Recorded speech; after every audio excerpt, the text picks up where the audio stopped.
Bem-vindos ao Observatório da Imprensa. Onde é que o avião perdeu o rumo e o plano piloto perdeu o piloto? Em que ponto da sua história Brasília, cidade-monumento, abandonou a sua simbologia republicana?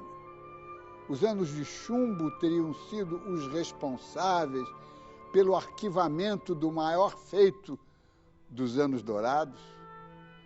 Os anos de chumbo acabaram há um quarto de século. A censura foi derrotada e substituída pela transparência, e esta transparência está servindo justamente para exibir uma grosseira caricatura de modernidade. Neste segundo episódio da série sobre os 50 anos da criação de Brasília, vamos embarcar na máquina do tempo para fazer o caminho inverso. Como o futuro transformou-se em passado e a promissora nova CAP passou a ser uma réplica da arcaica velha CAP. O carismático JK gostava de estar perto do povo, mas não quando precisava tomar suas decisões. A distância entre as ruas e as planadas do poder não pode ser contornada. Está embutida no desenho de Brasília e produziu um efeito perverso.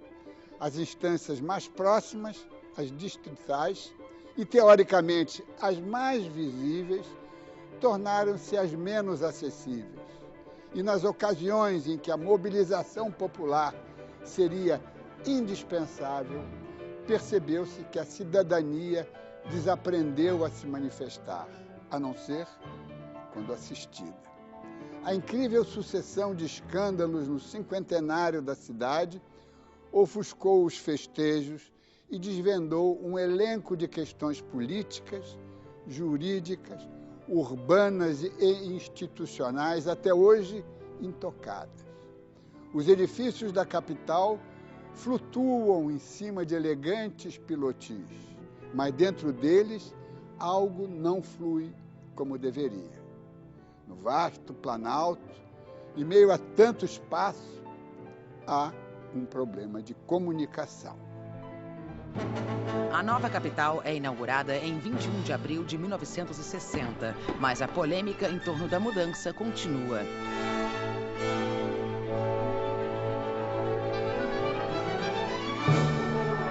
A resistência de jornalistas, funcionários públicos e políticos a deixar o Rio de Janeiro é grande e a transferência demora anos para ser concluída.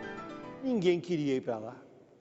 Porque aí, de repente, quando você descobriu que era aquilo, ninguém queria ir para lá. Então entrou o jeitinho brasileiro. O jeitinho brasileiro o que é? Corromper. Não é isso? Corromper. Vencer as resistências dando um buquê para cada um, né? Dando um bombom para cada um. Começou a farta distribuição de pacotes, que hoje o sujeito esconde nas meias.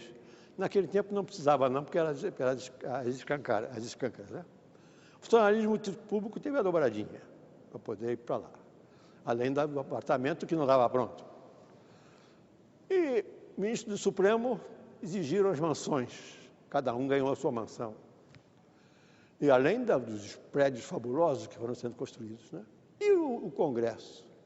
O Congresso é que foi o pior, porque o Congresso entrou nas mordomias descaradas. Quando um funcionário ia para o Rio de Janeiro, recebia muitas vantagens. A transferência de funcionário leva. Quando um militar é transferido, ele recebe uma casa para morar. E tem que ser. Como é que você vai fazer com que o militar compre uma casa num lugar que ele vai ficar 2, 3 anos?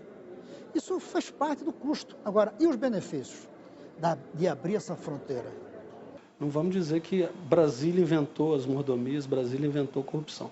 O que tem é que essas coisas atingiram talvez níveis absolutamente insuportáveis ou passaram a ser divulgadas com maior intensidade. E vamos falar uma coisa um pouco triste também. Não todos, mas muitos jornalistas, repórteres que vinham para cá, vinham cobrir Brasília, vinham para a aventura, eram corajosos, mas muitos e muitos deles ganharam emprego público sem concurso, principalmente no Congresso. Essa geração praticamente já desapareceu, mas foi uma forma descooptar a imprensa para Brasília.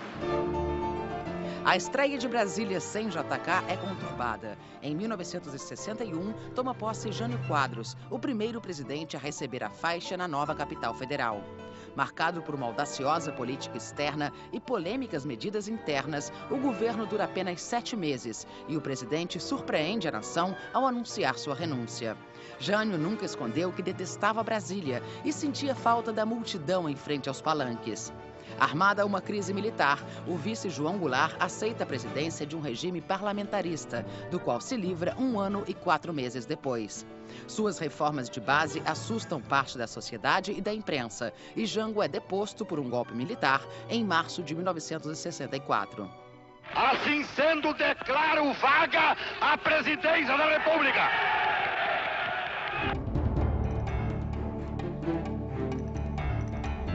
Em abril, o Marechal Castelo Branco inaugura o período ditatorial.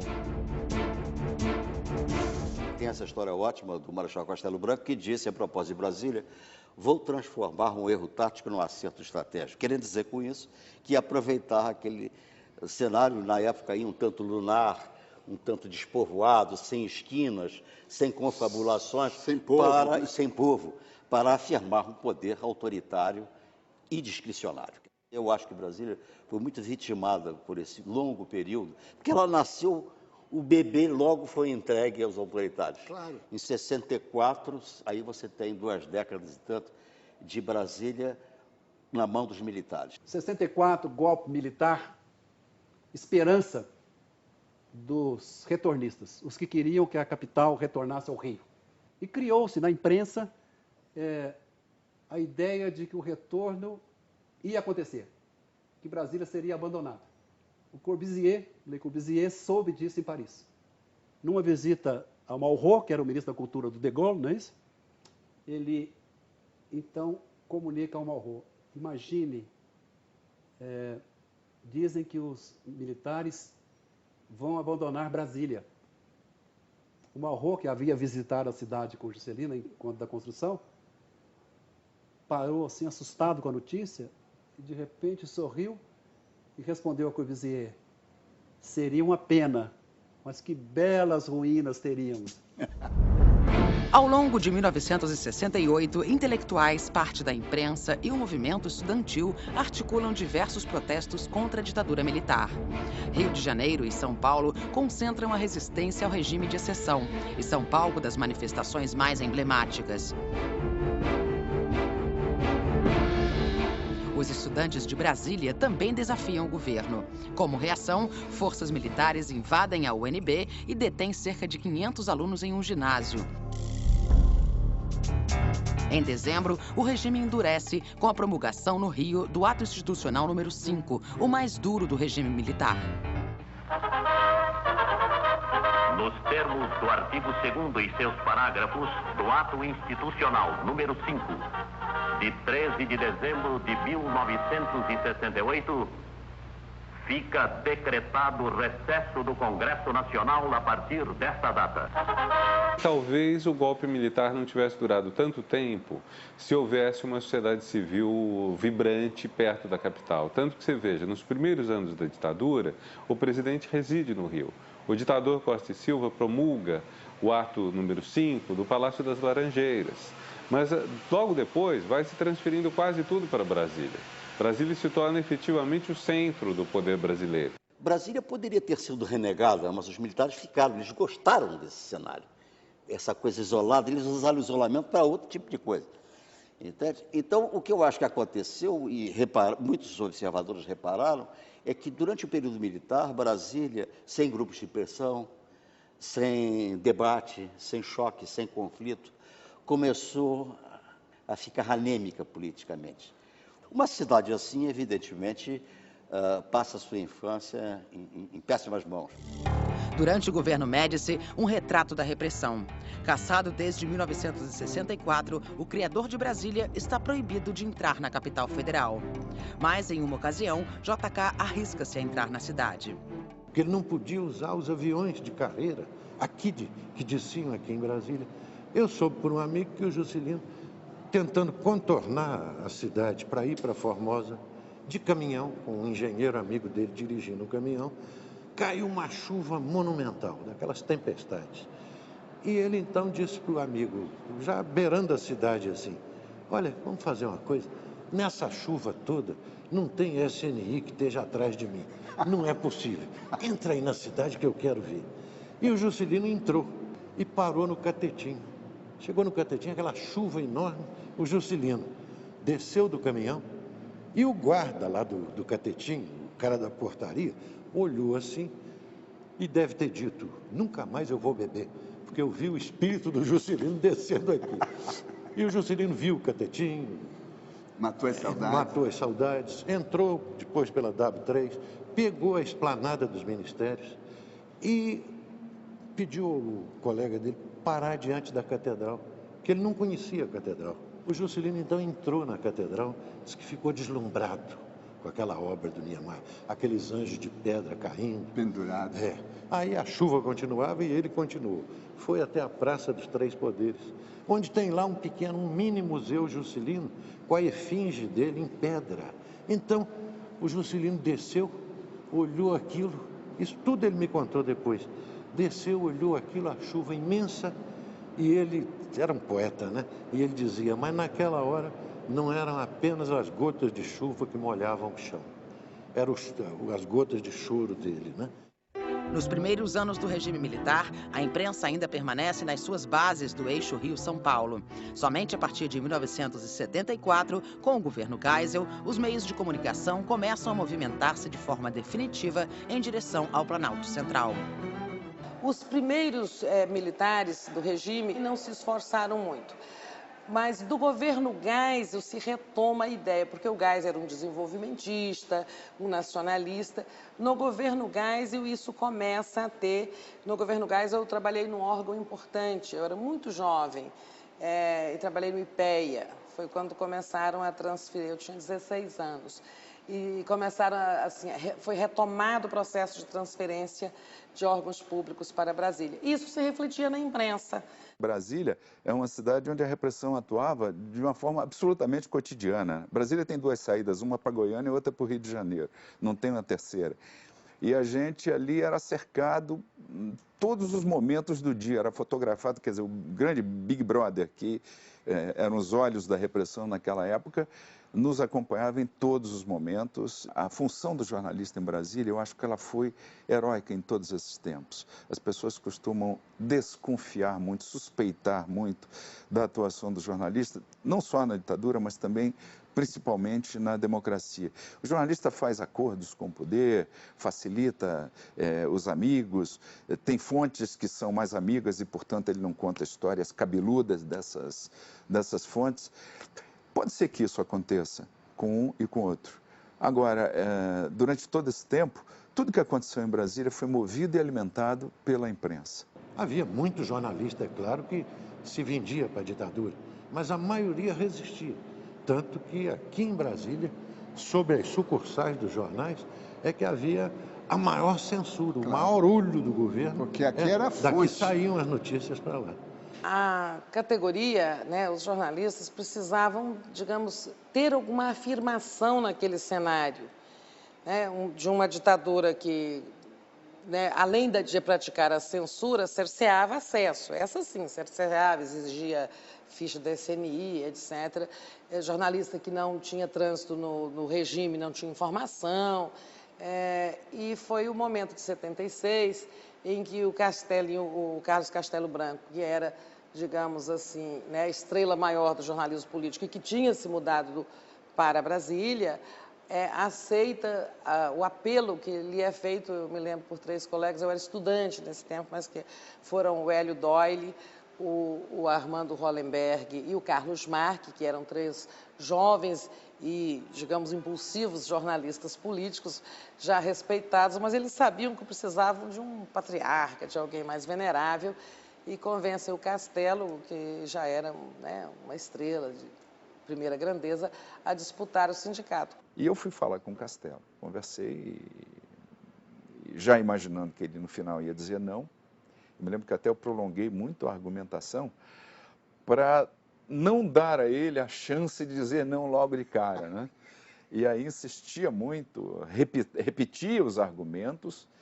E quando eu acabei de falar, ele, como se já estivesse pronto há muito tempo para dar resposta, ele apenas me disse o seguinte: vocês, garotos que vão comigo nessa chapa, assumem o compromisso de me apoiar fortemente até o final do mandato?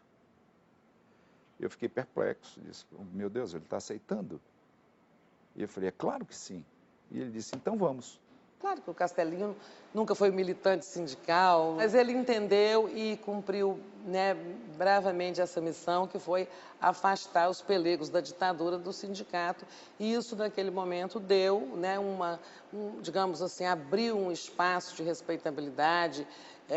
Então, o Castellino não vivia numa redoma, ele estava com toda a categoria. Ele emprestou o prestígio dele, foi muito importante isso. Após 20 anos de ditadura militar, a abertura programada. Em 1984, a imprensa em Brasília entra em campo pelas eleições diretas para presidente. A campanha das diretas, ela foi, sem dúvida, alimentada pela imprensa, apesar do fato de que a principal televisão da época não entrou na campanha das diretas. Mas isso pouco importou. Todo o resto da imprensa estava mobilizado nessa campanha. Eu me lembro que no dia da votação da emenda, todos nós fomos trabalhar de gravatas amarelas e as moças de blusas amarelas ou casacos amarelos. Quer dizer, havia um engajamento absoluto, muito correto e muito parcial no sentido do bem naquele momento.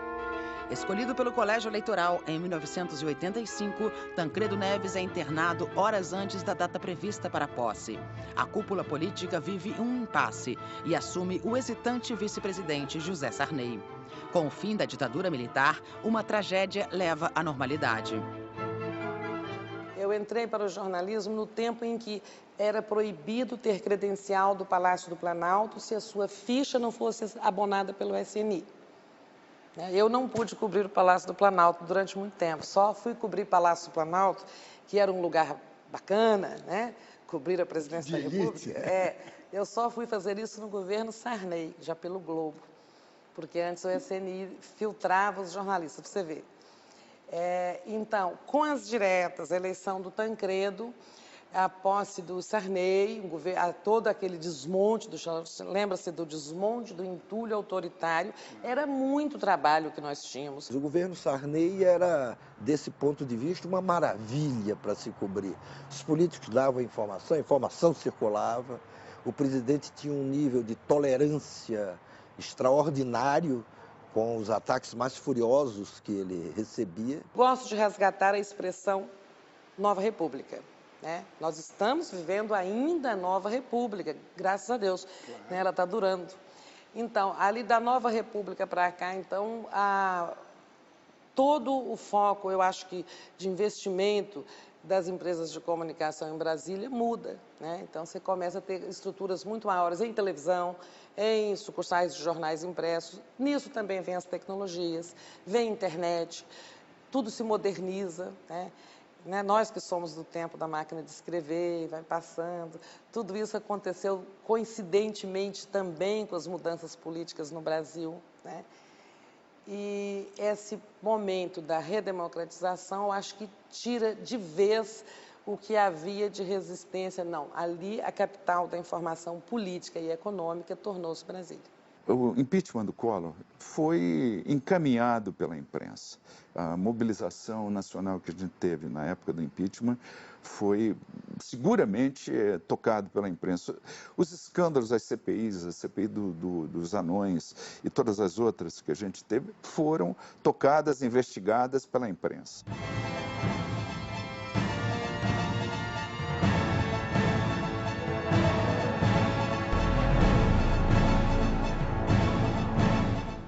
As denúncias todas se avolumaram de tal forma que elas mexeram com a população da cidade. Brasília foi às ruas, se pintou, se vestiu de preto e tudo, fez passeata, etc. e tal, por conta do episódio do Collor, para derrubar o Collor. Depois disso, não. Há uma visível apatia. Nos anos 1990, a relação entre imprensa e poder em Brasília faz-se dentro das normas regulares e democráticas. Acho que neste governo que nós estamos atravessando, concluindo agora o governo Lula, nós tivemos uma concentração de informação muito maior do que nós tivemos nos governos anteriores. Nós todos tínhamos fontes de informação dentro do governo. Se você sair procurando hoje, mesmo entre aqueles jornalistas mais afamados, de melhor reputação, etc. e tal, eles vão se queixar da mesma coisa. A informação ela se tornou mais restrita, mais sob controle, mais fechada. O presidente Lula não gosta muito desse contato direto com o jornalista, mas ele faz um discurso todo dia para sair nas televisões, nos jornais. Então os políticos entenderam que conversar com a imprensa, você também governa por intermédio da imprensa. E a imprensa tem que fazer o seu papel para não virar um mero instrumento do poder. A gente consegue saber, eventualmente, de uma coisa ou outra mais crucial, mais qualificada, a partir de um senador, de um deputado, de alguém que vai. Mas, em termos de primeiro escalão da República, houve um processo de trancamento da informação. Depois do intervalo, você vai ver que os jornais se preocupam muito com a capital federal e deixam de lado a Brasília distrital.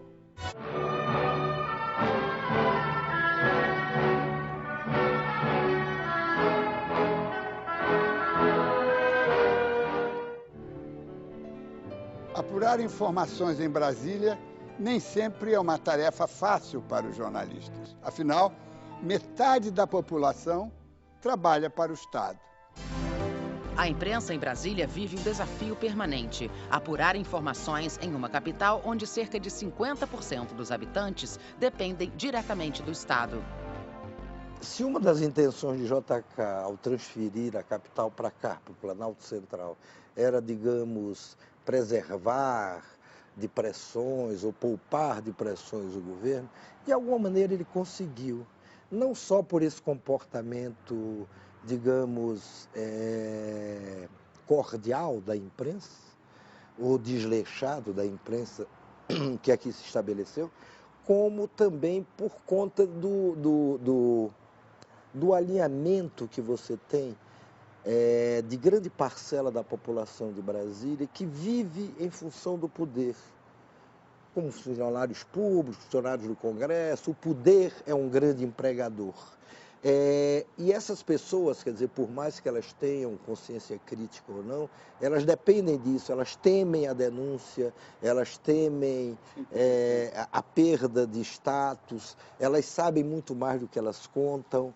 Você tem muita dificuldade de conseguir informação, os colegas, nós jornalistas, temos muita dificuldade de conseguir informações justamente por conta disso.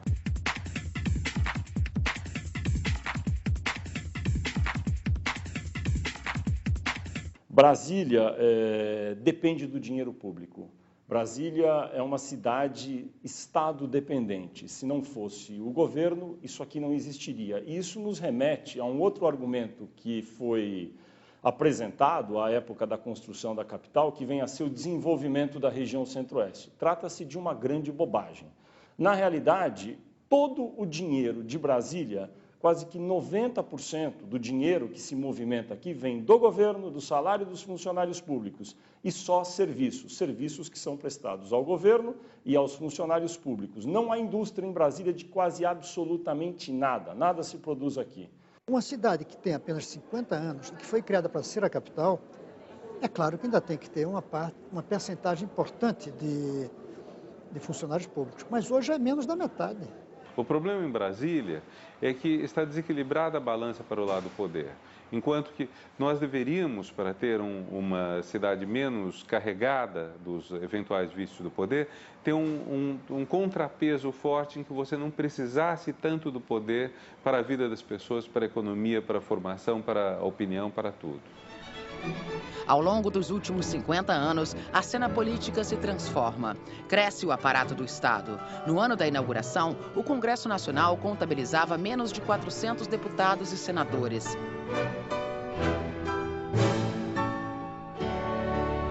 Hoje, são quase 600 congressistas.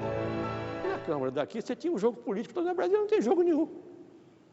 A gente discute vantagens, facilidades, negociatas, onde é que eu compro uma meia maior para botar mais dinheiro, entendeu? Tem uma cueca forte aí que a gente precisa levar R$1.000, R$1 milhão. Não tem o que você por nada. Eu não, se me convidarem hoje para ir a Brasília, eu não vou. Fazer o que lá? Conversar com quem o quê? Eventualmente, uma outra exceção, eu telefono, você atende, a gente bate papo no telefone. Brasília hoje é coberta por um bando de repórteres, onde é quase impossível arranjar uma notícia exclusiva. Alguns arranjam, né, com fontes próprias. Sabe quantos repórteres tem registrado em Brasília? 1.000. 1.000. Evidentemente que 1.000 não frequentam, né? Bota 10 porque um dia pode acontecer uma crise, mas tem 1.000 repórteres. Se você for ao Congresso Nacional, você vai ver que ele está lotado de jornalistas gastando sola de sapato o dia inteiro conversando. Tá? Tem dia que tem mais jornalista do que deputado, né? O telefone não era tão importante naquela época, passou a ser importante nos anos 60, 70, 80. Aí agora tem a internet, se apura muita coisa por torpedo, e tem o Twitter. Então tem ministro que tem Twitter, dá notícia pelo Twitter. Então mudou, né? Acho que a sola de sapato, ela continua sendo gasta do mesmo jeito, a ponta do dedo teclando mais aí na internet, enfim. Acho que só é diferente. Nós podemos, eventualmente, e isso é cíclico, cair numa espécie de acomodação, quer dizer, você pode cobrir o Congresso Nacional de uma maneira burocrática, né? Cobrir a agenda, como a gente fala assim, cobrir o prédio, né? Como você pode cobrir o Ministério da Fazenda de forma burocrática, a Receita Federal, você pode cobrir todo esse universo aqui da esplanada indo ao prédio. Esse é o risco que existe, né? Mas é um risco que a gente ciclicamente cai nele, mas a gente também sai dele porque a qualidade cai e as pressões vêm. Outra dificuldade na relação da imprensa com o poder em Brasília é a proximidade com as fontes de informação. O desenho da cidade, com todos os prédios públicos próximos, essas avenidas largas e tudo muito pré-determinado, já levou muita gente a descrever Brasília como uma espécie de autorama stalinista, onde as pessoas são obrigadas a ir nos lugares certos, fazer as coisas certas. Eu acho muito prático, de fato, do ponto de vista da divisão aqui no centro da capital, no chamado plano piloto, é muito prático se movimentar. E para os jornalistas é uma praticidade, então, imensa. Agora, é evidente que existe um ambiente deletério que se forma muitas vezes por conta da proximidade excessiva e em alguns casos, não todos, relação promíscua entre fontes oficiais e jornalistas. Agora, em benefício de Brasília, é necessário dizer que esse tipo de relacionamento deletério, promíscuo, existe em todas as capitais mundiais. Houve um tempo que podia haver um risco. Como Brasília é uma cidade pequena, criava uma intimidade dos políticos com os jornalistas que podia se transformar numa cumplicidade, pela amizade que se criava. Isso é verdade. Numa cidade grande isso já não existia. É uma cidade com milhares de restaurantes, já não se encontra jornalista com os políticos. Mas onde tem 5 restaurantes, sim. Só que agora não são mais 5. Brasília hoje é uma cidade descentralizada, com muitos polos de convivência, tipo restaurantes, clubes, teatros. Isso já está pulverizado. Sendo uma sede do poder, né, é evidentemente que isso aproxima o jornalista dos personagens do poder, dos protagonistas, das fontes, né? Acho que é assim em todo mundo, Washington, Paris, Londres. A questão aqui é outra. O desafio do jornalista é exercer isso com algum equilíbrio, ou seja, digamos assim, nem tão longe da fonte, nem tão perto que perca a isenção e nem tão longe que perca a fonte. Eu acho que convivência com jornalista e com juiz é perigoso, é uma intimidade ruim. Porque você perde a capacidade de ser neutro e neutra, o jornalista e o juiz. Eu acho que juiz e jornalista deveriam levar uma vida ou recatada ou entre eles, para não serem cooptados pela amizade. O Rio de Janeiro misturava muito o Rio, a capital da República, e a cidade do Rio de Janeiro. Aquilo era um tumulto permanente, constantemente. Aqui a vida é mais tranquila, você almoça em casa, você janta em casa, você vai num restaurante ali, o Piantella, você se encontra com todo mundo e em qualquer lugar. No Rio de Janeiro era mais complicado. Você pode ter, às vezes, uma crítica, se o trabalho ficou muito burocrático, se às vezes você tem que se policiar para não ficar muito oficialista, mas não por causa de uma proximidade, mas por uma acomodação, por falta de um exercício de reportagem, enfim. É uma crítica que é sempre renovada e é sempre útil, mas não diz respeito a uma promiscuidade com o poder, entende? Você tem que ter alguma proximidade com a fonte. Agora, não pode ser uma proximidade que sirva aos interesses da fonte e não sirva aos interesses dos leitores, dos telespectadores. Não é isso que transforma a relação imprensa-poder numa relação indevida ou promíscua, né? Eu acho que transforma o comportamento do jornalista e o comportamento do poder. A imprensa, em geral, se deixa fascinar pela Brasília federal e esquece que ao lado dela, dentro dela, existe uma Brasília distrital, administrada aqui do Palácio dos Buritis. Esse esquecimento faz com que, às vezes, este belíssimo monumento arquitetônico fique parecendo o que se passa nos grotões do Brasil.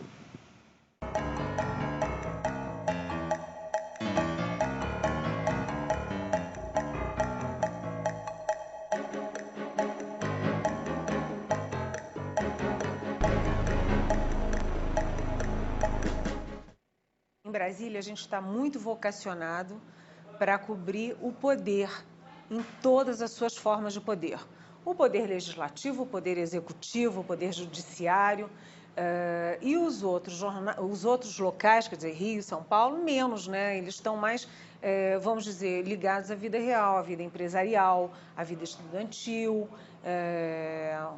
os casos mais corriqueiros da vida. A gente tem aqui a essência do jornalismo político, mas esse jornalismo político não está olhando para a Câmara, para o governo local, para a circunstância local. Os grupos que hoje comandam esses jornais, seja o Correio, seja os outros jornais, estão muito, mas muito atrelados ao poder local. Ao poder federal também, mas menos.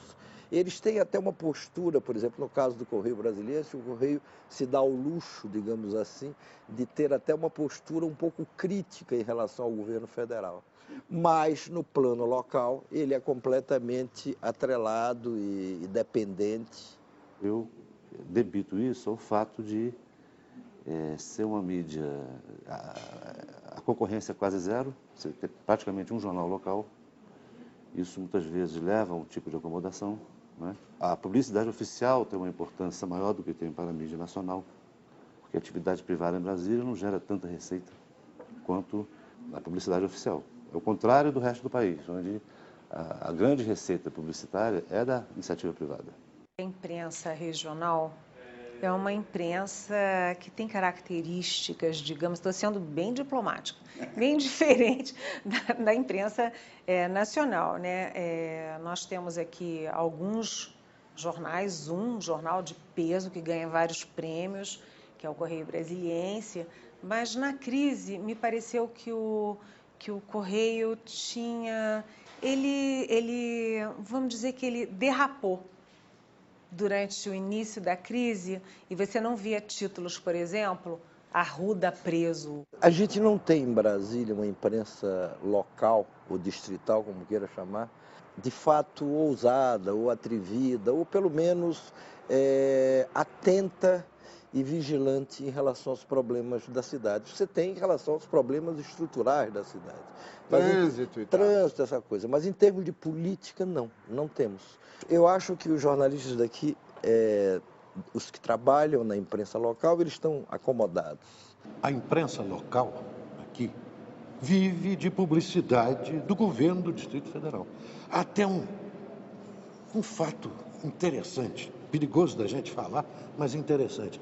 Os principais telejornais das principais redes de Brasília que estão aqui, assim como a emissora local, na hora do noticiário, eles dão a notícia. Arruda, chamado de ladrão, e fulano renunciou, e só tem ladrão, e isso, e vão perder o mandato, e vai ter impeachment, e vai ter intervenção. Os telejornais estão dando as notícias certas.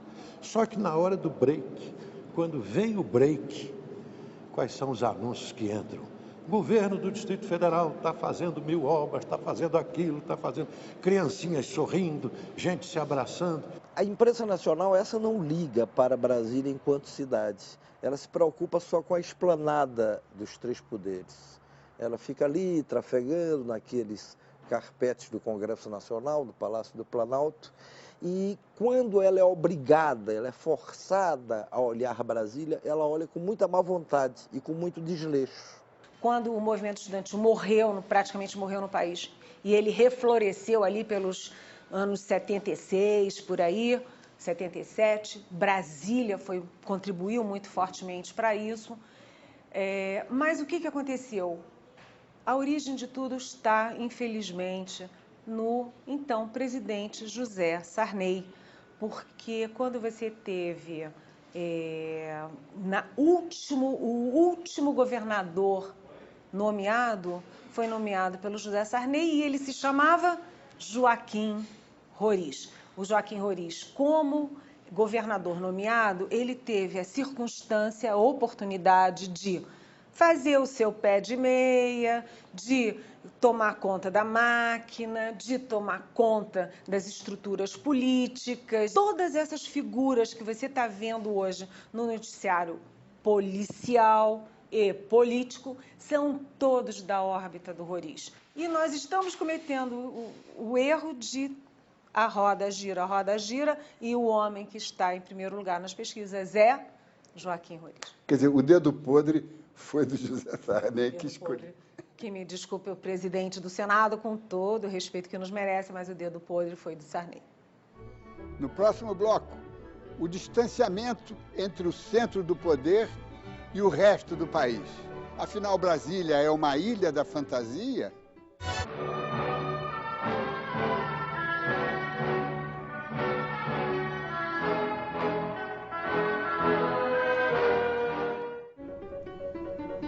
"50 anos depois da inauguração, a capital ainda gera polêmicas. Afinal, Brasília é mesmo a ilha da fantasia ou é a síntese do Brasil? Brasília é uma ilha, eu falo porque eu sei. Uma cidade que fabrica sua própria lei, onde se vive mais ou menos como na Disneylândia. Se essa palhaçada fosse na Cinelândia, ia juntar muita gente pra pegar na saída, pra fazer justiça uma vez na vida." E é verdade que é uma ilha de fantasia, tanto quanto, ou menos até, do que os condomínios fechados que a gente vê na minha cidade de Recife, que a gente vê no Rio de Janeiro, São Paulo, e mesmo ainda menos do que certos bairros que não são condomínios fechados, mas onde você não vê pobre. A diferença é que lá o pobre talvez esteja mais perto do ponto de vista da favela com o bairro rico, especialmente no Rio de Janeiro. Aqui é um pouco mais distante. Mas esse pessoal daqui vem trabalhar aqui. É uma ilha de fantasia porque o Brasil é um arquipélago de ilhas de fantasia. De fato, o plano piloto é parte desse arquipélago. Se você ficar só aqui no plano piloto, andando de carro, esse verde bonito, esses prédios todos limpos e tal, você pode achar que o Brasil é Brasília, né? Talvez os próprios habitantes, às vezes, que defendem demais Brasília, essa torcida por Brasília, acho que eles perdem um pouco a noção de que eles estão no Brasil, né? Então, se você for a São Paulo e for à periferia de São Paulo, no centro de São Paulo, vai ao Rio de Janeiro, vai a outras grandes capitais, eu acho que você tem um contato maior, sim, com esse Brasil real. Mas é injusto falar que é uma ilha da fantasia. Porque é o seguinte, Brasília é uma síntese do Brasil. Não é uma cidade, não é um estado, não presta conta para muito dos seus habitantes. É em certa medida, a ilha da fantasia. E muitos que moram no centro da capital, no chamado plano piloto, acham que a qualidade de vida aqui no centrinho da capital é muito bom. É verdade, mas o custo é muito alto para o Brasil, porque para que esse centro tenha um padrão de vida tão alto, tem um cinturão enorme de pobreza em volta. Será que Brasília isola os poderosos das pessoas, se transforma isso aqui numa ilha da fantasia? Eu não acho, não. Vamos ver como é que evoluiu o Rio de Janeiro e vamos imaginar hoje, no Rio de Janeiro, uma capital da República ali. O presidente da República ia ter que viver dentro de um helicóptero blindado com 800 seguranças e não podia botar o pé na rua, entendeu? Como é que funcionava um governo hoje? 50 anos atrás, eram poucos ministérios, eram ministérios pequenos. A participação do Estado era quase mínima. Tudo isso cresceu. Onde é que seriam esses ministérios? Onde é que funcionaria um Congresso como o nosso? E o trânsito? Eu não sei como seria o Rio de Janeiro hoje. O Brasil, do jeito que está, com o crescimento, com o desenvolvimento, com o progresso, com 180, 190 milhões, eu acho que não me passa pela cabeça como é que a capital andaria no Rio de Janeiro. A palavra, eu acho que ela tinha que estar aqui mesmo. Brasília é uma utopia urbanística e um monumento arquitetônico à democracia e, sobretudo, à república. Os três poderes, um ao lado do outro, numa mesma praça, confrontados, iguais, equilibrados. Os ministérios numa esplanada uniformizados, homogêneos, tudo funcionando, tudo perene, tudo simbólico.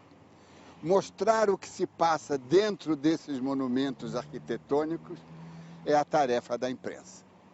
O que é lamentável é que mandam corruptos de toda parte para Brasília e quando aparece o noticiário pensam que ele é daqui. Dos 513 deputados e mais 81 senadores, ou seja, 594, se eu estou somando bem, só tem 8 mais 3 de Brasília. Façam autocrítica, vocês estão elegendo gente ruim nos estados de vocês e mandando para cá. Depois batam duro nos políticos daqui, que também são corruptos, tanto quanto os de vocês. Essa promiscuidade, essa corrupção, essa impunidade, essa maneira de fazer política, onde, infelizmente, no Brasil se dá um jeitinho em tudo, isso no Rio, aqui em Brasília, é a mesma coisa. Na década de 1950, uma manchete de jornal levava a população para a porta do Palácio Presidencial ou para a Câmara dos Deputados. 5 décadas depois, os espaços públicos em torno do Palácio do Planalto e do Congresso diariamente são palco de manifestações.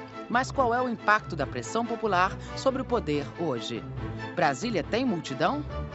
Não tem dúvida nenhuma de que a disposição espacial da cidade, ela afasta, sim, a população do poder. Ela serve, de alguma forma, para anestesiar a pressão popular. Brasília é uma cidade inóspita para o pedestre. Você tem que ter carro para se locomover. A gente brinca em Brasília que não tem aquela coisa da calçada. Você não tem um centro. Enfim, é uma cidade que a Praça dos Três Poderes não tem uma árvore, é um sol muito forte. Você não vê ali as pessoas caminhando, passeando. Então, é uma cidade que dificulta o acesso da população aos prédios públicos, à Presidência da República, ao Congresso. Tanto que a gente vê, quando há uma manifestação popular em Brasília, ela é organizada.